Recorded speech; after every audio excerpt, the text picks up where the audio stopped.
Are you thinking about buying a home and you need to get a mortgage? Well, today we're going to talk about what products borrowers choose and what lenders they choose and why. So stay tuned. Hey there, my name is Ryan Skaggs, and this is the Mortgage Minute. This channel is dedicated to everything mortgage, real estate, and interest rates. And today we're going to start and talk about what sort of products that borrowers choose. And I'm going to go back and look at 2021 data. It is now early 2023. If you're curious where the average 30-year fix may be, go down and check out the link below in the description. I follow along with Freddie Mac's got the average 30-year fix from a week-to-week chart, and you can check out and kind of see the overall trend there for an update on interest rates. Now, the topic of today, what sort of product options do borrowers choose? So a lot of time borrowers are immediately say to me and say, oh, I'm looking for a 30-year fix. Now, it is my job to kind of dig down, understand more, how long do you plan to have the home? Is this only a 5-year home? Is this something you're going to maybe plan for 10 years? So every single person that I'm talking to, I'm making kind of a different decision or recommendation, for them in terms of what sort of product options choose.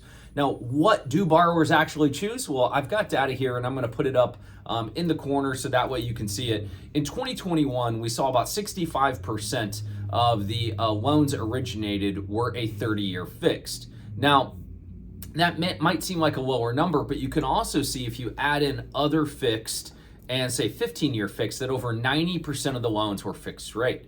Well, the beauty of being in a fixed rate mortgage is that it's never going to move. Now, when rates were super low in 2021, the fixed rates were everything, right? Everybody loved those, right? There's not a ton of reason to do some sort of ARM or save a little bit on the interest rate with an adjustable rate mortgage. And I could talk more about that in another video another time.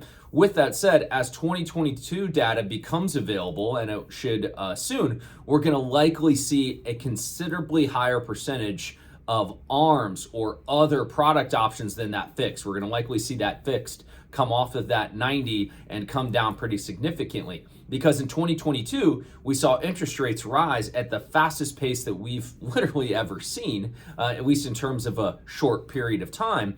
And therefore, borrowers are looking for opportunity to save on that rate. Because if they were looking in the 3% range and all of a sudden it was at 7, well, hey, if we could look at an ARM in the mid 5s or something like that and save from that 30-year fix, that was significant savings. And that is why we'll likely see, that 2022 data to come out with something like that.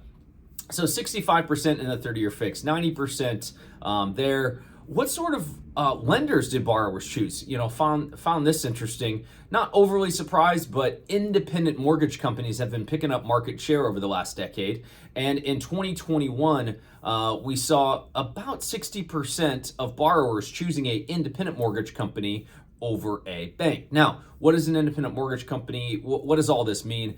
I look at it from the 3 Bs, meaning a bank, meaning they're loaning out their own money, right? They have one way of doing business. They have underwriters somewhere stationed. They have processors somewhere stationed. They have loan officers and their independent branches.